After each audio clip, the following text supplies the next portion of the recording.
Le SAES, très remonté contre le ministre de l'Enseignement supérieur, Moustapha Sall, du syndicat autonome de l'enseignement supérieur, bat en brèche les propos de leur ministre de tutelle. Le chargé de revendication du SAES veut que le ministre de l'Enseignement supérieur et les différents recteurs soient entendus par l'OFNAC pour faire la lumière sur l'utilisation exacte des 300 milliards de francs CFA annoncés par Mary-Teuw Niane. 300 milliards de francs CFA, c'est la somme destinée à la plateforme revendicative du SAES. L'annonce est du ministre de l'Enseignement supérieur.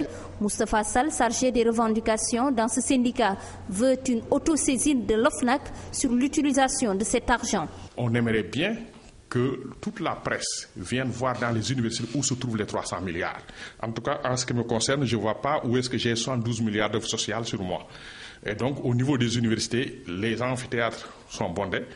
Il manque de la craie, il manque de tout, et que Mary-Teuw aujourd'hui se permet de dire qu'ils ont mis 300 milliards avec des contradictions. Il faut que l'OFNAC se saisisse de cette question, de voir où se trouvent les 300 milliards entre Mary-Teuw et les recteurs qui gèrent cet argent-là. En tout cas, nous, au SAES, on n'en trouve pas. À propos de la condition posée par le ministre de l'Enseignement supérieur pour l'application de la réforme sur les titres, ce membre du SAES dit ne plus en vouloir. Pour la réforme des titres, personnellement, j'en veux plus. Je vais me conformer à la loi 81-59 et mes charges horaires de l'article 4 de maître assistant. Je ne ferai que des TD et je ne vais plus encadrer jusqu'à ce que la réforme entre. Une énième sortie du ministre Mary-Teuw Niane qui risque de raviver la crise universitaire. Quand on rencontrait le gouvernement, il était muet comme une carpe.